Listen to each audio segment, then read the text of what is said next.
हजरत मालिक बिन दिनार फरमाते मैंने 60 हज किए। एक हज के मौके पर मैंने बड़ा रश देखा, लाखों का इज्तिमा हुआ। मेरी बातों की समझ तो आ रही है ना आप दोस्तों? जो नहीं बोल रहे उन्हें भी आ रही है ना? अल्लाह जज़ा दे।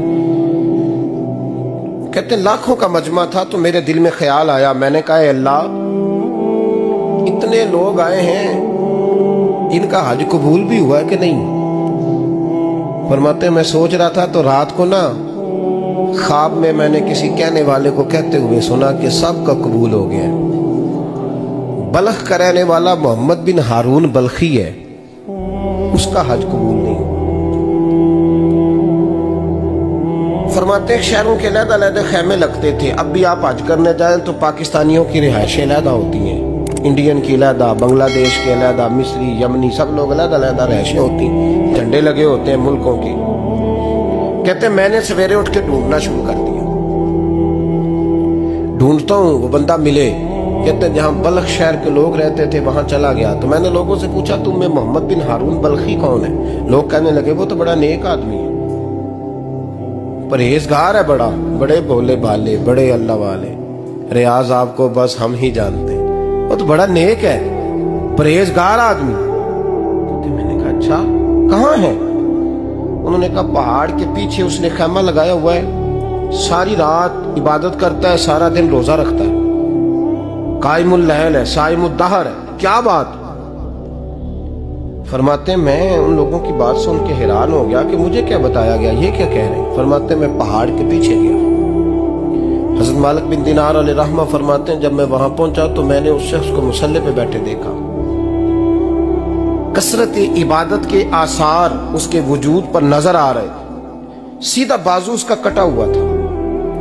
फरमाते 2 रकते मुकम्मल करके ना मैंने उसे अस्सलाम वालेकुम कहा तो मुझे कहने लगा वालेकुम सलाम, आप मालिक बिन दिनार है? मैंने कहा बड़ी इसकी फिरासत है। फरमाते फिर उसने ठंडी सांस ली, कहने लगा आपको ख्वाब आई होगी कि मेरा हज कबूल नहीं हुआ। फरमाते मुझ पर और बिजली गिरी कि क्या कह रहा? मैंने कहा यार लोग भी तेरी तारीफ कर रहे हैं और तेरी बसीरत भी बड़ी है, तो ये माजरा क्या है? कहने लगा आप ना पूछे। ये कह के उसने रोना शुरू किया, देर तक रोता रहा। मैंने कहा नहीं यार तू बता। कहने लगा नहीं आप ना पूछे, आप नाराज हो गए। मैंने कहा मैं नहीं होता, तू बोल ना। कहने लगा हुजूर 24 साल हो गए मुझे हज करते हुए, 24 साल, 24वां हज है मेरा, और हर साल कोई अल्लाह का वली आके बताता है कि जा चला जा तेरा कोई नहीं कबूल हुआ। बेपरवाही वेख सज्जन दी जिथे किसे दी पेश न जावे, उन्हें ताजा वाले दर दर रोले ते मंगतियां तख्त बिठावे, आजम किसे नु कारा मिलदा ही कोई काबे खाली आवे। कहते हैं उसने मुझे कहा हुजूर 24वां हज है, हर साल कोई बताता है। मैंने कहा तेरी गलती। कहने लगा मैं अपनी माँ का नाफरमान। मैंने कहा वाकया क्या हुआ? कहने लगा हजरत अल्लाह ने मुझे दौलत दी, माल दिया, जमीनें दी तो मैं अय्याश हो गया। इमाम मालिक बिन दिनार रहमतुल्लाह अलैह फरमाते हैं मुझसे कहने लगा पैसे आए तो मैं अय्याश हो गया। रमजान का महीना था, असर के बाद मेरी अम्मा इफ्तारी की तैयारी कर रही थी, मैं गया, मैंने कहा शराब पी हुई, अम्मा रोटी दे, तो अम्मा कहने लगी शर्म कर, शर्म कर, रोजा रखा नहीं तो जिन्होंने रखा है उनका तो ख्याल कर। कहते अम्मा की बात का मुझे गुस्सा लगा। मैं कहा करता हूं बदनसीब है वो बेटा जिसका बाप उससे बात करते हुए डरता है कि पता नहीं कहां से बोलेगा। बदनसीब नहीं वो बेटा जिसकी माँ उससे बात करते हुए सहम जाती है कि पता नहीं कौन सी बोली बोलेगा। बदनसीब नहीं कि माँ बाप भी जिससे खोल के बात ना कर सके। हजरत मालिक बिन दिनार से कहने लगा अम्मा ने जब कहा ना शर्म कर तो मुझे गुस्सा आया, मैंने माँ को थप्पड़ मारा और मेरी माँ जलते हुए तंदूर में गिरी। लोगों ने मुझे पकड़ के अंदर बंद कर दिया कमरे में। सारी रात में शोर सुनता रहा पर नशे में धोत रहा। सवेरे आंख खुली तो मेरी बीवी बैग बांध रही थी। मैंने कहा कहाँ जा रही हो? कहने लगी जो माँ का नहीं बना मेरा कैसे बनेगा? तो मैंने कहा मेरी अम्मा का वो तो लोगों ने रात को ही दफन कर दी जनाजा पढ़ के। तड़प के कहने लगा मुझे क्यों नहीं बताया? तो कहते हैं लोग कहने लगे तेरी मरती हुई माँ कह गई थी इसे मेरा मुंह ना देखने देना।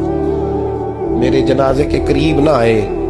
हजरत मालिक बिन दिनार फरमाते हैं, जब उसने ये बात सुनाई तो मैंने भी उसके मुंह पे थप्पड़ मारा। मैंने कहा तो इसी काबिल है। कहते हैं वो रोने लगा, हुजूर दुआ करे अल्लाह मुझसे राजी हो जाए।